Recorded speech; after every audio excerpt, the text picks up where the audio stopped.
চট্টগ্রাম নগরীর ৫ লাইশ এলাকায় গার্মেন্টস কর্মী মরিয়ম আক্তার সামিরার হত্যাকারীকে ৬ ঘন্টার মধ্যে গ্রেফতার এবং হত্যাকাণ্ডে ব্যবহৃত ছুরি উদ্ধার করেছে সিএমপির ৫ লাইশ মডেল থানা পুলিশ। বিস্তারিত দেখুন চট্টগ্রাম নিজস্ব প্রতিনিধি রুমেন চৌধুরীর পাঠানো প্রতিবেদনে। শনিবার দুপুরে দামপাড়া পুলিশ লাইনের সিএমপির কমিশনার কার্যালয়ের মিডিয়া সেন্টারে আয়োজিত সংবাদ সম্মেলনে সাংবাদিকদের এ হত্যার বিস্তারিত তুলে ধরেন চট্টগ্রাম মেট্রোপলিটন পুলিশের অতিরিক্ত উপকমিশনার কাজী মোহাম্মদ তারেক আজিজ। তিনি জানান, এই হত্যাকাণ্ডের সাথে জড়িত আসামি মোহাম্মদ তারেককে তার নানার বাড়ি চট্টগ্রাম জেলার রাঙ্গুনিয়া থানার চন্দ্রঘোনাস্থ লিচু বাগান আহমদুল হকের কলোনি থেকে গত বুধবার রাত আনুমানিক ৩টার সময় তথ্য প্রযুক্তির মাধ্যমে অবস্থান দেখে গ্রেফতার করা হয়। সে পেশায় একজন রাজমিস্ত্রি।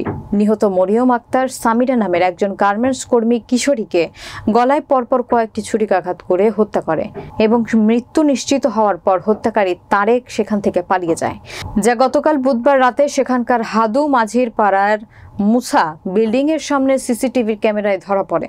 মূলত প্রেমের সম্পর্কের টানাপোড়েনের জের ধরেই এ হত্যাকাণ্ড ঘটিয়েছে তারেক। গ্রেফতারের পর সে হত্যার বিষয়টি স্বীকার করে। এ হত্যাকাণ্ডের ৬ ঘন্টার মধ্যে এ আসামিকে গ্রেফতার করেছে সিএমপির ৫ লাইশ মডেল থানা চৌকশ পুলিশ এবং হত্যাকাণ্ডে ব্যবহৃত ছুরিও উদ্ধার করা হয়েছে বলেও জানান তিনি।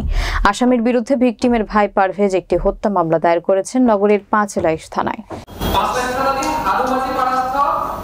মুসা বিল্ডিং এর সামনে বিল্ডিংয়ের পাশে একটি সিসিটিভি ফুটেজে দেখা যায় যে একটি ছেলে একটি মেয়েকে ছুরি দিয়ে খুবই নৃশংসভাবে গলায় আঘাত করতে করতে হত্যা করছে।